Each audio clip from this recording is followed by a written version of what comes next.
So, today I'm going to talk a little about a brouhaha that occurred on Facebook recently. Specifically on a Screen Rant post titled, Lord of the Rings shows hobbits won't be all white like in the movies. In the comment section the following was posted, quote, "The Shire is filled with country pumpkins and Karens who will complain about your lawn ornaments.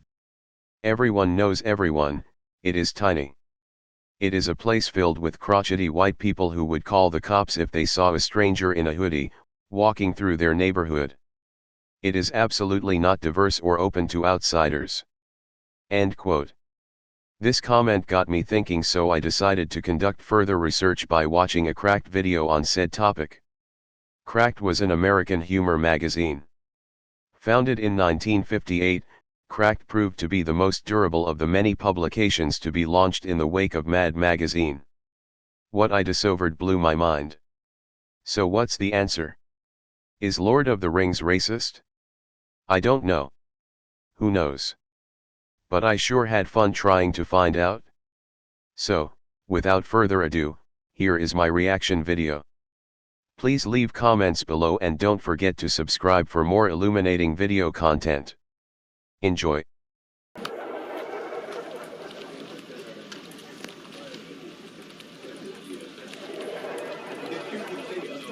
Is there like a triangle of predator dots on my forehead, or what's... You look like you want to talk about Lord of the Rings. What about me right now, sitting here, doing work, tells you that I want to talk about that? You're wearing a shirt. Everyone wears shirts. Pretty sure he doesn't.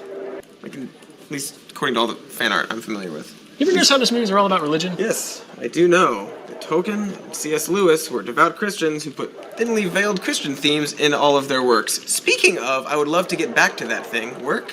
What work? You're sitting over there drawing penises on hot dogs. I didn't think you could see that from there. Anyway, I'm not just rehashing. I'm talking about how Lord of the Rings deliberately and willfully takes a big old hobbit poop on every major religion except Christianity. Oh, you know hobbit poop is so stinky. It's like hair. Every race in Lord of the Rings represents one of the major religions in the world, right? First you got the hobbits. They're clearly pagan earth worshippers. They're barefoot, they live in minimalist housing, they smoke weed every day. The finest weed in the South Valley. How is that an attack on that religion, though? I mean, the Shire is basically a utopia. I'm pretty sure Tolkien would love to live in one of those igloos and smoke weed every day, the thing that you said. Sure, but the movies constantly remind us the importance of having a strong will. And the hobbits, as nice as they are, they just don't really have that. The only reason Frodo is able to get all the way to Mordor with the ring is because Sam is there to pick up his slack, and neither of them would have left the Shire in the first place if Gandalf hadn't have made them. And if there is a war, it's kind of understood that the Hobbiton would be annihilated. I mean, they're a naive, innocent people whose beliefs are nice and all, but they're not the chosen people. Frodo gets to go to heaven in the end, but that's the exception to the rule. Through good works, he regains his divinity. This is starting to sound a lot like church. And speaking of the chosen people, what about the dwarves? The band? No, not the... Why would I suddenly be talking... No. The dwarves in Lord of the Rings, they're like anti-Semitic caricature of the Jewish people. They're short, hairy, gold-loving giant noses with legs who were chased out of their sacred homeland because their avarice made them dig too deep. They're like little Nazi flashcards, at least the ones that managed to survive the mass extermination of dwarves that happened. Sound familiar? You're grasping a little bit. Oh, am I? A little bit. Did you know that the dwarvish language that Tolkien made up is based on an ancient Jewish tongue? There's a direct quote from Tolkien. I do think of the dwarves like Jews. End of quote. Full context. Okay. I concede you have some sort of point there, but what about Muslims and the Hindus? Two of the biggest religions on the planet, and I don't recall seeing... The Easterlings. That's a made-up word. You made that word up. The Easterlings, dark skin, they ride the giant elephants, they look like evil dervishes. Oh, yeah. They're like racist police sketch of anyone living in the Middle East or India. They're technologically advanced, but they're in cahoots with the wrong god, so they can't be trusted. Okay, but no, racist white Christian thinks that Muslims have all the technology. The stereotypical evil Muslim has a long beard and lives in a cave.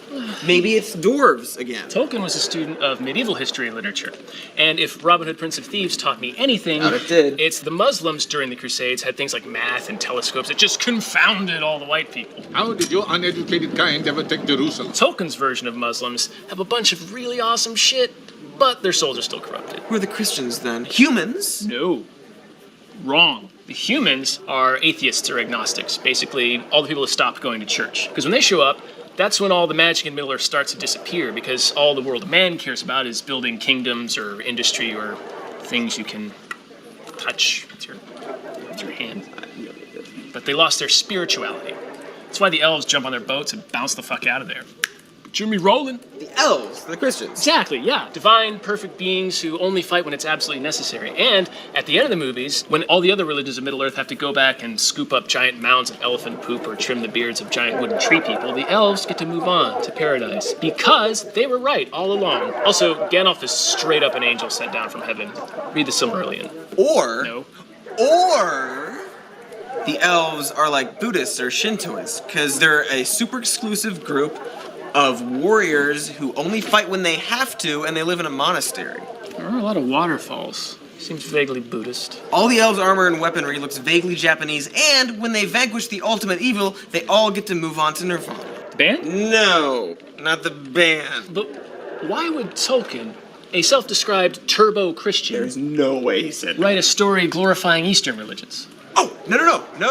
They're not Christians at all. The elves are a super exclusive group of beautiful, wealthy white people who live in a giant temple mansion and follow a leader named Elrond. Elrond is not their leader. He's like upper management. And at the end of the movie, they follow Elrond to space.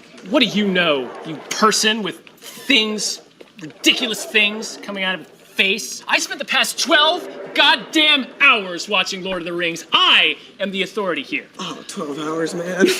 Are you okay? Yeah, I mean, sure. There's some eye strain and just mild light sensitivity. So you're saying the light hurts us? No, shut up. Like it hurts the precious. Stop it! I broke you. It's weird.